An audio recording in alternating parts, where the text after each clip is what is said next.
தொண்டை மண்டலத்திலே இடையன்மேடு என்ற கிராமத்திலே அவதரித்தவர் இடைக்காடர்.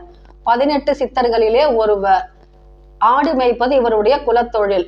அப்படி அவர் ஆடு மேய்ந்து கொண்டிருந்த பொழுது ஒரு தடவை போக முனிவர் அங்கே வந்து அவருக்கு உபதேசம் செய்தார் மற்றும் குரு உபதேசத்தையும் அவர் கற்றுக் கொடுத்தார். இதன் மூலம் ஞானம் கிடைத்ததால் அவருக்கு ஒரு உண்மை தெரிய வந்தது. என்னன்னா, வருங்காலத்தில் மிகப்பெரிய வறட்சி ஏற்பட போகிறது என்பதை பற்றி.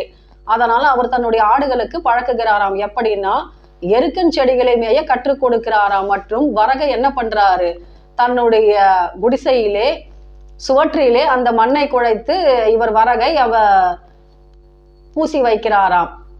இப்போ வறட்சி வந்தவுடனே ஊரில் இருக்கக்கூடிய அத்தனை மனிதர்களும் இறந்து விட்டார்கள். ஆனால் இவருடைய குடிசையிலே இடைக்காடரும் மற்றும் அவருடைய ஆடுகளும் மட்டும் ஆரோக்கியமாக இருக்கின்றனவாம்.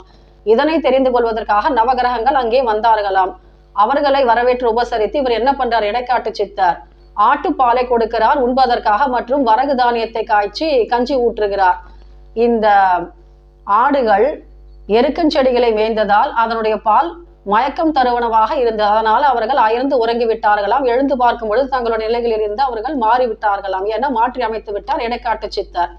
இப்போ எழுந்த உடனே கேட்கிறாங்களாம், நீங்கள் மட்டும் எப்படி தப்பித்தீர்கள் இந்த வறட்சியில் இருந்து அப்படின்னு கேட்கும் பொழுது இடைக்காட்டு சித்தர் கூறுகிறாராம், என்னுடைய முக்காலத்தை உணரக்கூடிய சக்தியினால் ஆடுகளுக்கு நான் இந்த எருக்கன் செடிகளை மேய கற்றுக் கொடுத்தேன் மற்றும் வரகு தானியத்தை நான் இந்த சுவற்றிலே பூசி வைத்தேன். இப்போ இந்த எருக்கன் செடிகளை மேய்ந்து விட்டு அந்த எரிச்சல் தாங்க முடியாமல் ஆடுகள் இந்த சுவற்றில் தேய்க்கும் பொழுது வரகு தானியம் கீழே விழும்.